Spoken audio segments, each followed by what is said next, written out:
Good afternoon, everybody. It's Ray Gibson, and wow, yeah, it's been a while since I made a video. For good reason. I've been grieving the loss of my father, and it's been a really tough 8 months.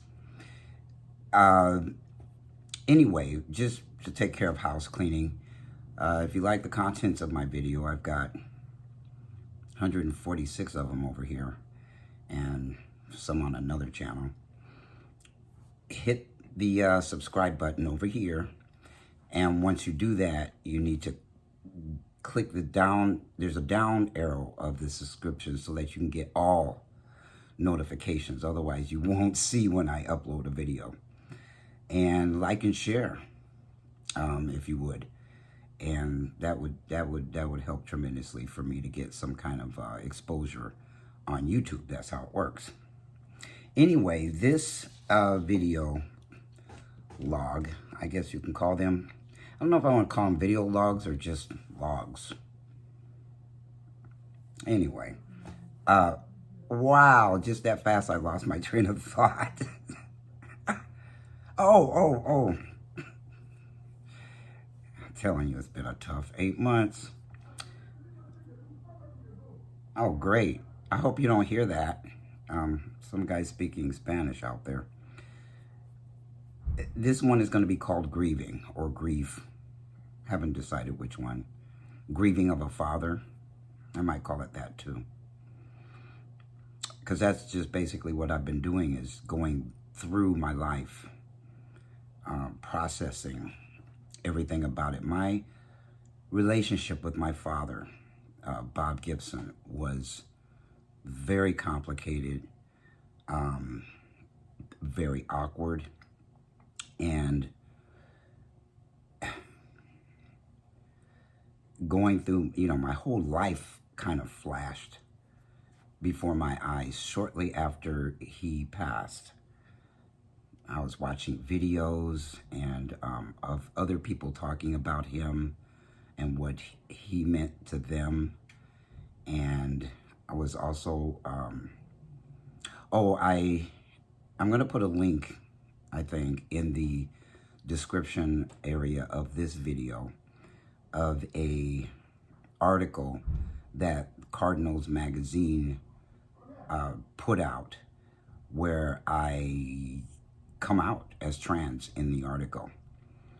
Unfortunately, you can't get it digitally. You'll have to order it for $5 from the Cardinal magazines themselves and get it in paper. Now, let me tell you, I don't care what the guy that wrote it said, or the guy that was considering putting a photo of me in there.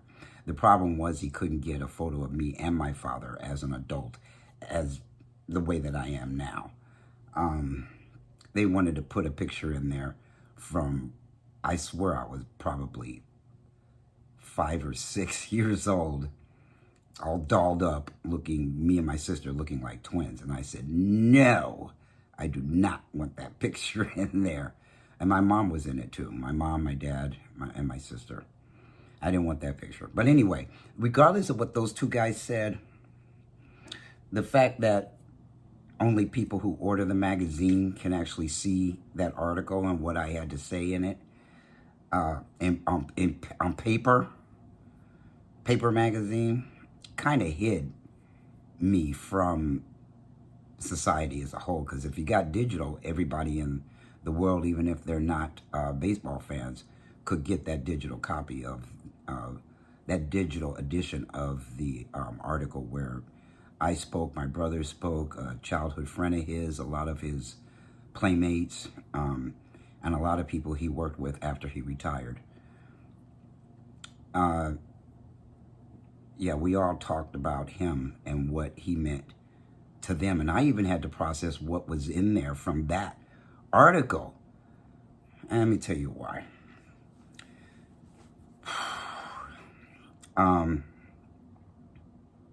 So there's a lot of people in the world who grew up with no father. Single mother households, And yeah, they grew up with no father in the house at all, ever. But imagine having someone in the house who wasn't home very often, but still, he was still the man of the house. He still provided for us. He still, took care of us in that way. And imagine having him around for the first 17 years of your life. And then the next 40 something years, you don't have him.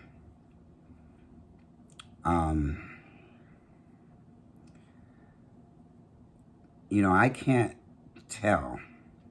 He was half there and half not there. He loved me, but I don't think he liked me. And part of that was our personalities were very similar. But he couldn't get with the fact that our personalities were similar, but yet he thought I was a female and he was a male. And once I transitioned, it took him too long to figure out what I was. So from the time I was a teenager until he passed, I missed all of the things that fathers do with sons. And I had wanted that since I was something like 6 years old. I kept wondering why he was treating me different than I saw other fathers treating their sons, because I thought I was his son. And it took until I got to puberty before I realized I was not exactly a boy. I didn't have a boy's body, okay? But mentally, I was there. I really thought that's what I was. And so I was really upset and grumpy all the time because he did not treat me like his son. And he was a man's man, and girls were to be seen and not heard. So I had a childhood full of feeling invisible to my father. And I wanted so very much to stick out a different way and not be treated like I was invisible. So when he divorced my mom when I was 16, he kind of tried to divorce his children. He tried to divorce me and my sister. And by then he had met his widow, and the families weren't integrated. And it wasn't up to me to do that. I mean, I was a teenager. What did I know about being a parent and what was supposed to happen? The merging that was supposed to happen didn't happen. And, I tracked down an old friend of mine. Well, I tracked down some information from an old friend of mine that I see whenever I go to my hometown. And I asked her, I said, when you observed us together as a family, because I brought her around a few times. We were just friends. We never dated or anything, even though that's what they thought she was. They thought anybody that was a female I was dating. No. But anyway, I brought her around and I asked her, what did you observe about my interactions with my family? Talking about me, my sister, and his new family, my brother and his wife. I'm sorry, my brother and my brother's mother and his wife. Yeah, that was his wife. And you know what she said, which I don't know if it broke my heart or it surprised me or what. It surprised me that an outsider who hadn't been around very often, that she saw it.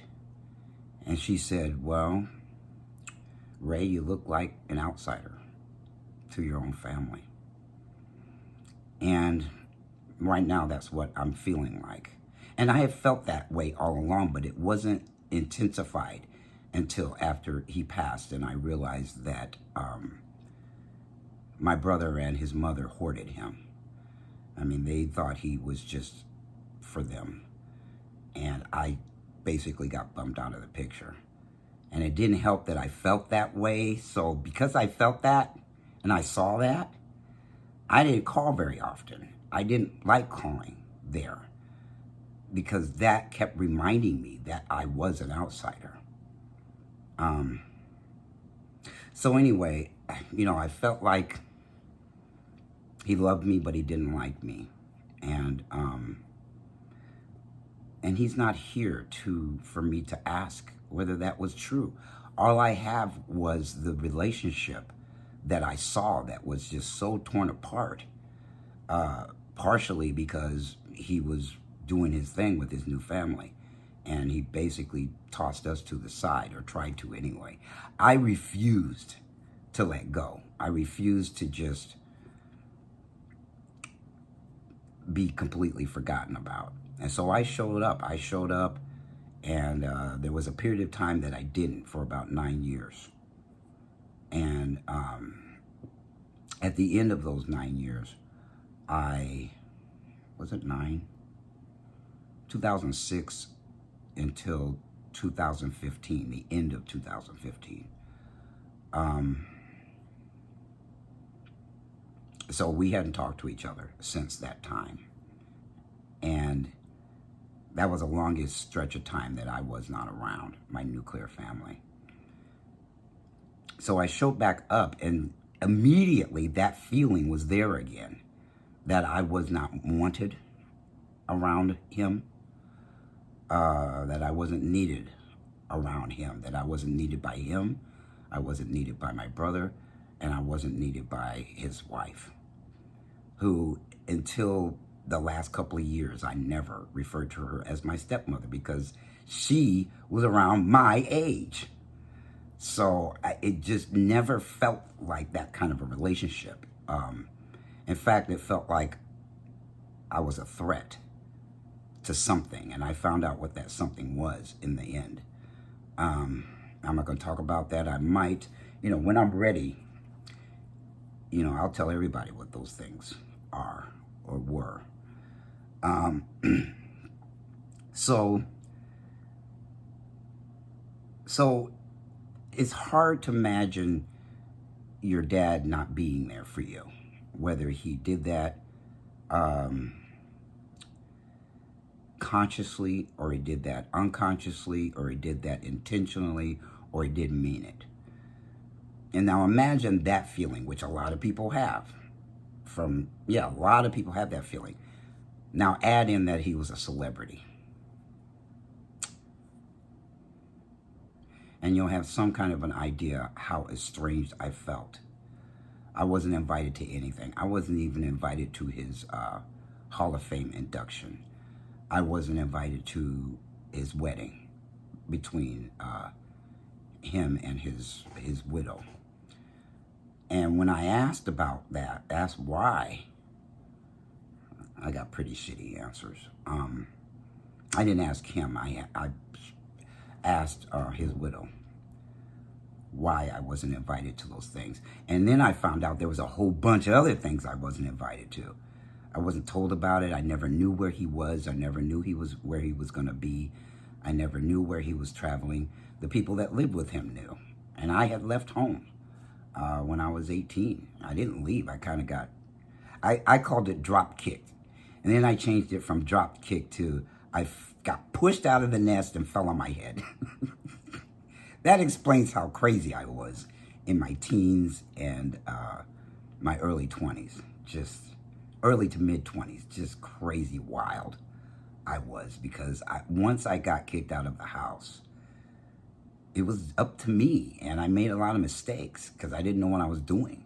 I wasn't prepared for life as a non-celebrity son who didn't even know he was a son, even though my cousin told me something recently that was very interesting, that I actually outed myself when I was 19 or 18. I outed myself to her and another cousin by telling them I joined the military for the military to make me a better man. And I don't remember saying that, but she remembers it clear as day. I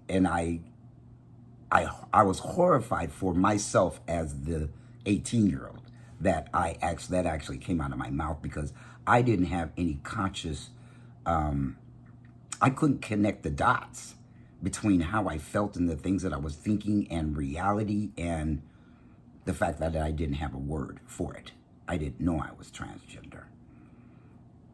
So, you know, I'm processing stuff like wondering what it would have been like to be my brother, who had just free access, willing access to my father. And because he didn't like the fact that I thought I was a lesbian, then I thought, then I knew I was a transgender. All of those things just threw him. And he didn't know what to do with them. He didn't know what to do with me, so it was best that I be in the background in case the way that I was affected his reputation.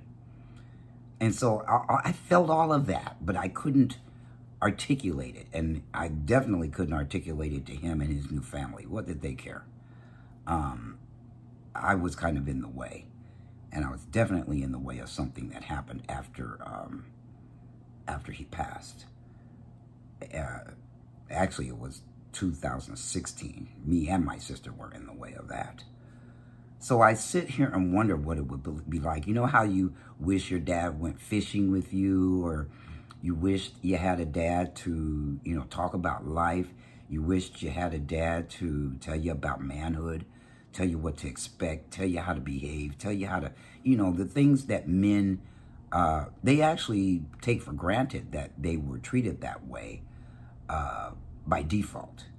And that all of that stuff was missing, and my dad was missing, and all of the experience. His friends, none of them know me. None of them. They've seen me around here and there, but since I wasn't invited to anything, they didn't even know I existed. When he passed and I started looking out onto the internet, people were consoling my brother and his mother, and they didn't even know anything about me. So I had to come to terms with that, and I haven't yet, which is why I have not made a video, because this is really hard for me. It's put me into a space where I can't sleep. I have nightmares. One of them I remember, and I'm not even going to tell that one. So, and the conversation I had with his widow after he passed was like she expected me to fix what he broke. And I'm the kid. I wasn't the fucking adult to fix what he didn't want to do with me.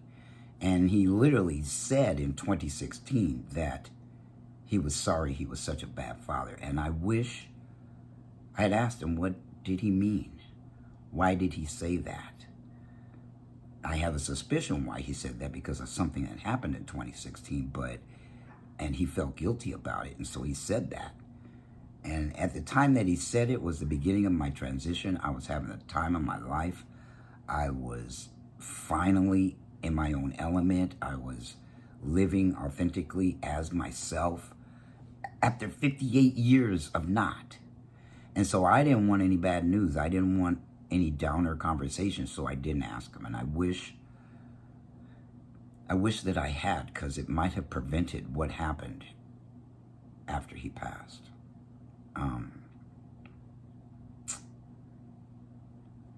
Another thing that always went on that I'm processing was that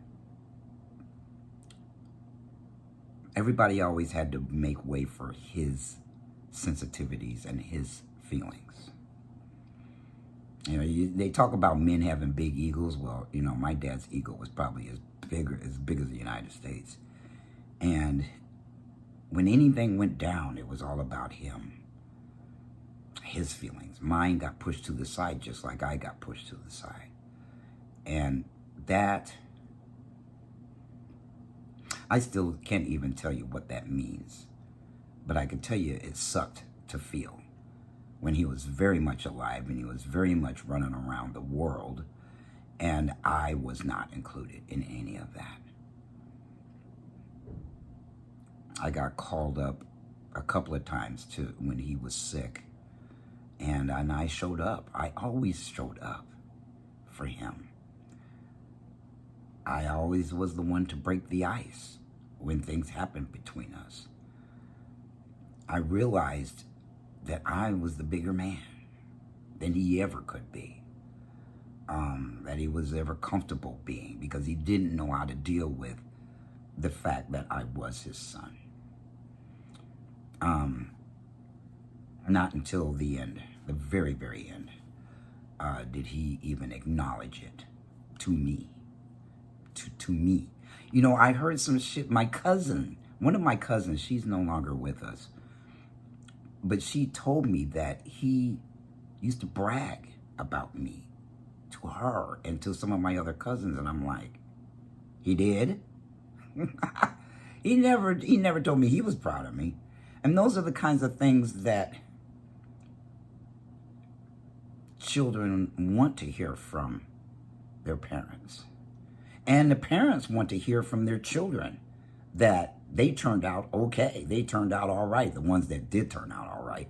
Tell them that they turned out just fine and that they did a great job of raising you and being your parent. They want to hear that too. And on the flip side, the children always they're always trying to live up to something, especially with somebody who's a goddamn celebrity. It's bad enough just trying to live up to what your father and your mother or your father or your mother wanted you to be in life. And I was never any of those things that he wanted me to be. I was who I made myself to be because I had no choice. I had to do something. And so I joined the military, and after the military, I went to work on my career. And I was in that career for 25 years, 30 years. Before I retired, I became disabled, and what he did in his passing punched me in the gut so hard that I can barely breathe. I've still got the wind knocked out of me, and I exist every day to try to shake that feeling with the help of my therapist. And some of my friends, especially, well, I've got one that is a really good listener who would listen to this stuff. He doesn't know what to tell me what to do with it, but he's a good listener. And on the other hand, my therapist gives me a lot, tells me a lot of things that I can do to try to let go. And I keep forgetting that this is pretty new. It's been 8 months. And it feels like 3 years to me. It feels like I've been going through these feelings and this processing forever, and this uncovering and discovering and trying to discard what I'm seeing.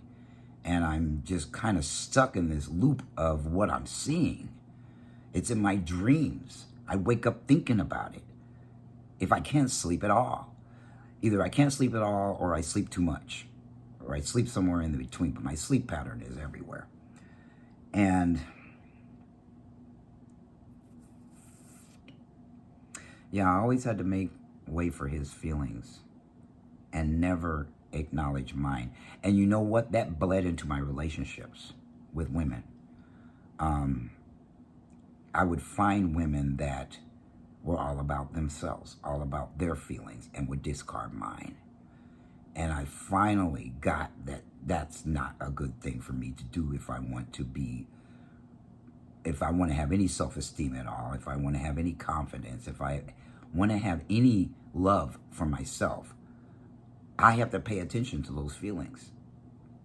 And once I pay full attention to those feelings, I will no longer attract women who don't.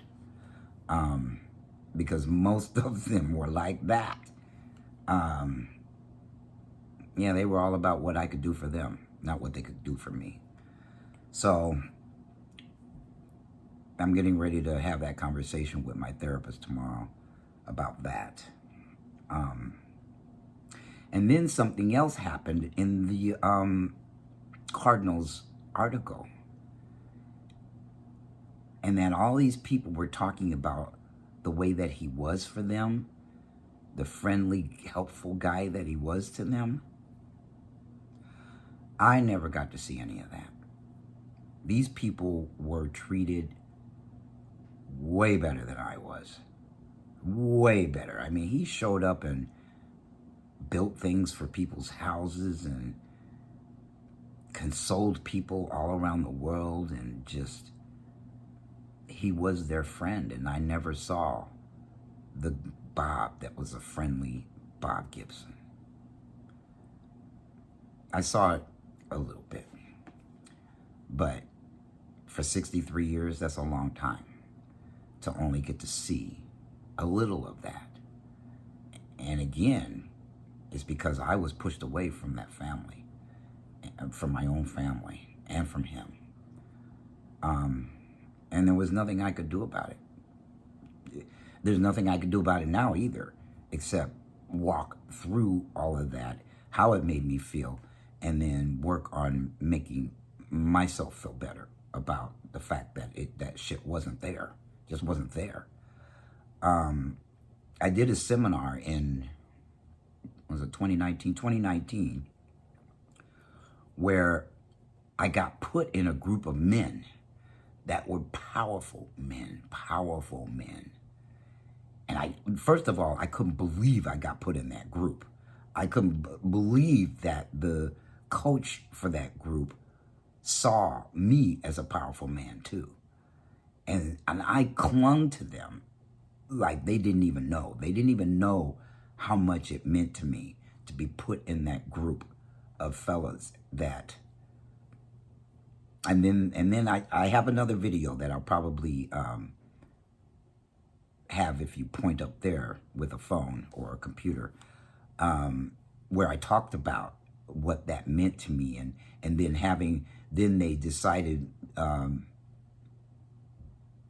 there weren't enough coaches, or we got more participants, and they split me off from that group of men and stuck me with a group of women, and I was pissed.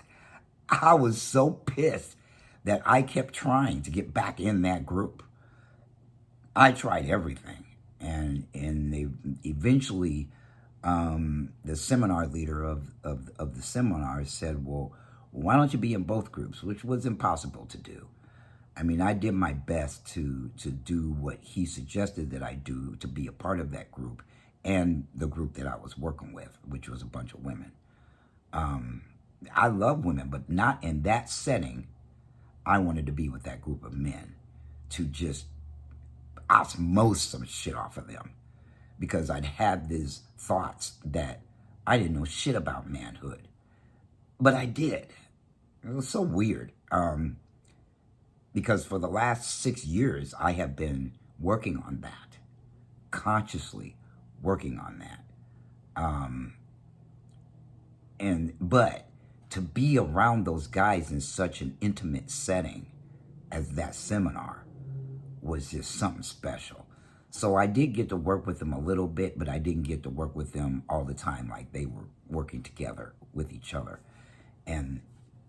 But I got 3 friends out of that, which I'm just so grateful for. We're going to go hang out next weekend because one of them is his birthday, and he moved up to North Carolina. He's going to come down and celebrate his birthday with us. So I got 3 friends out of that experience. And those are the kinds of things that I wished I had with my father, and I wished I had with my brother. That kind of brotherhood. You know, my best friend is more my brother than my real brother. You know the old saying, not all kinfolk are skinfolk, or this is the other way. Not all skinfolk are kinfolk. No, I think all kinfolk aren't skinfolk. In other words, your family may not treat you as good as your friends do. And you find other families to get that sense of belonging to a family. Because I certainly didn't feel like I ever belonged to mine, or my father, or them, you know. And I'm the one that belonged to my father. He's the one that brought me in this world. So where was his obligation?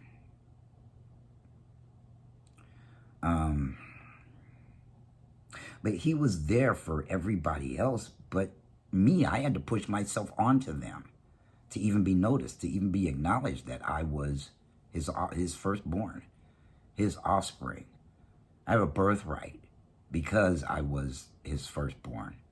And I was there when he made his stardom. His widow and my brother were not. They got to reap the benefits of everything that happened after he retired. And I dealt with the baseball player and all of the things that happened around his career. So, I say all this to say that I have felt very alone all my life. Not externally, but internally. Externally, I'm extroverted. I don't have problems creating friends. I don't have problems with having people around me. But I know some of you have felt like you were alone in a crowd. That's probably how I have felt all of my life. Because, oh my God, the crowds that I was around when I was a child. Anyway. The crowds and the excitement around my father was just overwhelming to a child. But it got to the point where it was like, that was my normal, was to be around all of that excitement and all of that energy and all of those people. A lot. I won't say all the time, but a lot. Especially when they won the World Series and they had parades. And I saw a shot of me, oh my God, on a video out there on the internet. A shot of me sitting on the back of a limo with my dad in a dress. Every time they put me in one of those, I tear them up on purpose. Don't put me in a dress.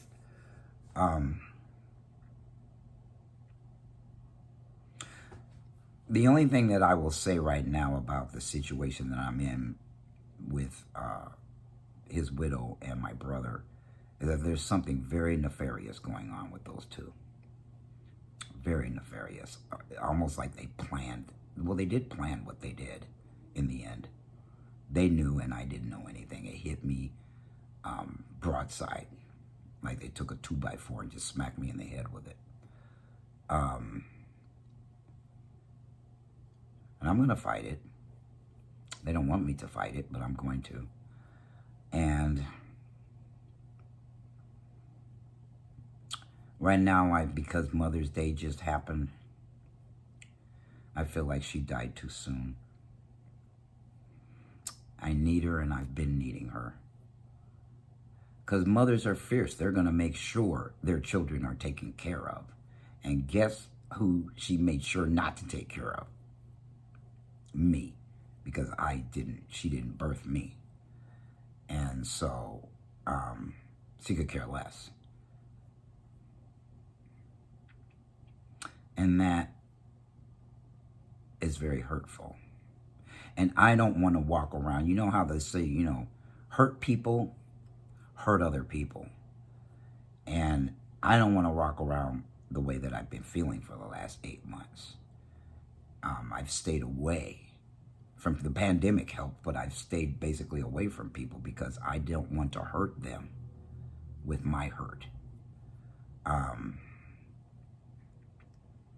pretty good at not with projecting my hurt onto other people or displacing my feelings onto other people. I mean, I've never been one to do that sort of thing. I know right away. The one way that you can avoid doing that to people, taking your bad days out on them, is just to talk to them about how you feel. Don't just come off the wall sideways and they're looking at you wondering, what the fuck is wrong with you? Shit, I've been with some women that were like that. And I told them, hit the door. And you're not going to be in a habit of taking your bad days on me. If you're having a hard day, just talk to me about your hard day. But don't start an argument with me and get mad at me for no reason because somebody else pissed you off. That's unacceptable. And I don't accept that as the way you should be about people. So anyway, this is all I've got to say today. And sorry I haven't been around to laugh and fume. And there's all sorts of stuff that I could be talking about today. But because there's just all sorts of stuff going on in the United States. And I've been watching it all, and I've been traumatized by that, on top of having to grieve the loss of my father, the loss of everything that we didn't get to do. And I was trying to make up for that. I was trying to get there. But he got sick. In fact, the week he got sick, I had scheduled myself to go in. I was going to fly there and have a conversation with him about this. But he got sick, and I never got to have that conversation. Then I've said in the other video how I felt about that, you know, how long it took for him. He thought he was going to recover from pancreatic cancer, and he didn't. And but I was planning another trip when he started to get better, and I was going through some stuff that I knew he wouldn't understand, or I didn't have that kind of relationship with him where I could talk to him about things that were going on with me. We just never, he was too afraid to have that kind of, let me give you an example of how afraid he was. I'd been married, but it wasn't considered legal at the time. And we got married on Honolulu. And when I came back, we had the wedding photo album. And we were at his house because I moved back to my hometown with my then wife. I moved back, and then she came and moved in with me. And we got married, and we came back with this really nice photo album, really nice. And I whipped it out onto the table, onto their dinner thing. It wasn't really a table. It was like a bar type of thing. And then the kitchen was on the other side of it. I pulled it out, and all the women flocked to that photo album, and they were all looking, and you know how women are, just very excited and talking all at once, and everybody was talking about all at once, and you know, all those kind of exclamations. But my father was sitting there just watching them. And when they were finished cackling, you know, and then walked away, it was just me and him sitting there. And he wouldn't open that photo album. And I said, Dad, that's not going to bite you. Why don't you look through the photos? They're very nice photos. Very nice photos. We had a professional photographer take those pictures. And he said, I don't know if I want to. And I again told him it's not going to bite him, and there's nothing inappropriate in there, in case that's what he was worried about. He said, oh, okay. And he snatched it, and he opened it, and he flipped through it. He didn't even see anything, and then closed it and said, okay, I saw. I went and walked away. He was so afraid. He was homophobic is what he was. He was so afraid he was going to see something inappropriate. And there was just nothing in it. Yeah, we kissed. Big deal. There was a photo of that after we were married. And so I just didn't, I couldn't get through. I couldn't break through that wall he had up since I was 17, 18 years old. He put that wall up. When I told him I was into women. And what was weird was, you know, he had help pulling that wall down from time to time. But it was never all the way down. I wasn't welcome. I didn't feel welcome. I felt welcome a little bit, and for the most part, no. We don't want you getting close to our man, our father, and my husband. You just stay your distance, and we'll be fine. And it was when I tried to close that distance that there was all sorts of tension going on in the air. Just, oh my God. Again, it was like possessiveness, like he belongs to us, not you anymore. What? As my father. Of course, he always belonged to me, and I belong to him. But this happens when people divorce and they remarry. It just didn't help that he was a celebrity on top of all of that. And then I got excluded from the elite club, basically. When I grew up in the elite, around those people, everybody he called his friend and then some. The players on the team, their families, we all hung out together all the time. And, well, whenever we were at the games in St. Louis or wherever he played, and we would go there. So, you see, I'm processing a lot, and I wonder what it would be like to experience the rite of passage as a man.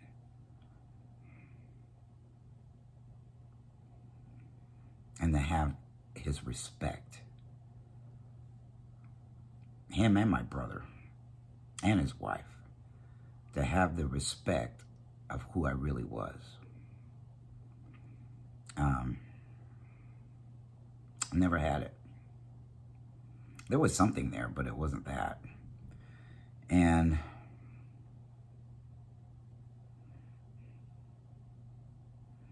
now it's time for me to go because I'm starting to get emotional.